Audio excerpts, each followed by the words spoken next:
Welcome to the General's Gentleman. Hey guys, today I'm going to be talking about a game called Iron Conflict. It has just hit Steam on early access, and this is a sponsored video. I actually went into it assuming it was an RTS. I didn't look at it in a lot of detail before I just tried it. It's more like World of Tanks combined with World in Conflict, because you have 3 units that you select going into a game, and those units consist of either tanks, infantry, aircraft, or support weapons like anti-air guns or howitzers. And you're on a team, a 10 versus 10 battle. So between the two teams, there's going to be 30 units on each side. So it gets quite large scale in that sense, but you're in the controlling your 3 units. Now the units do have roles that they play in the battlefield, and the roles, they're not just simply rock, paper, scissors like in Command & Conquer General, for example.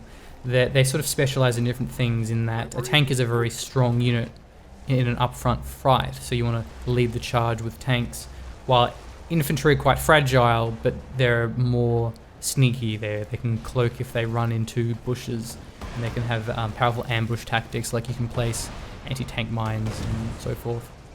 And then the aircraft and the artillery guns can speak for themselves. You have them in the back lines providing covering fire. So you'll have to work with your teammates in overlapping these different unit types within the army itself. Now on the map, you are fighting over different regions. There will be like a home base that you can capture, and then there seems to be regions that throughout the course of a round will then activate, and you'll go capture that region.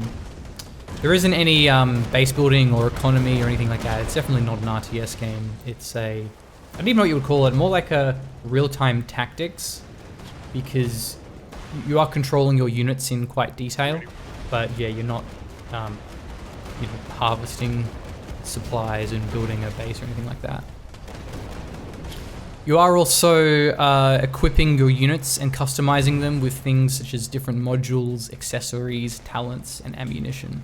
So with your tanks, you'll have different weapon types. You'll have armor-piercing rounds and HE rounds, and they'll obviously be used in different situations. Like HE ammo is good against infantry, but also the HE ammo, it doesn't need to penetrate to do damage against a tank, although it won't do as much damage. So you'll have to use these things in the right situations, and like with infantry, you have smoke grenades, you have anti-tank mines, you have little radar posts that you can apply, and with infantry you can give them a cavalry, so they can run across the battlefield on a horse.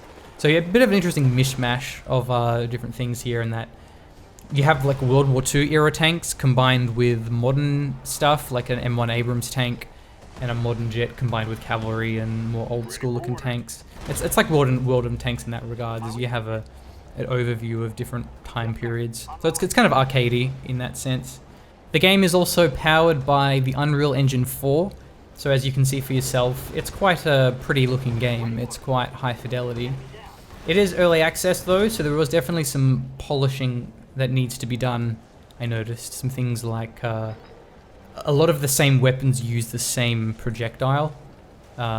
So yeah, early access, go in with that expectation, but it is a nice looking game. And yeah, that's about it for the key points of the gameplay. I didn't play a lot of it, but if you like World of Tanks, if you liked World in Conflict, I think the game will definitely appeal to you, because it kind of combines them in that sense. It is in early access now. You can pick it up for $15. And there is a launch bonus if you pick it up in the first week. You get like bonus skins, bonus experience boosters, and so forth.